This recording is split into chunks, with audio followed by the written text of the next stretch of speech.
अभी मैं हूँ उज्जैन के एक ऐसे पावन और पवित्र स्थान पर जिसको बोला जाता है संदीपनी आश्रम। जी हाँ, हमारे प्यारे श्री कृष्ण त्रिलोक स्वामी की जो शिक्षा दीक्षा हुई है वो इसी संदीपनी आश्रम में हुई है।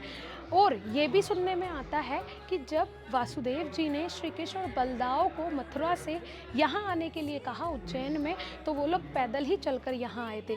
संदीपनी महर्षि से श्री कृष्ण, सुदामा और हमारे बलदाव जी ने शिक्षा दीक्षा ग्रहण की और श्री कृष्ण ने 64 दिन में 64 कलाओं का ज्ञान लिया संदीपनी महर्षि से।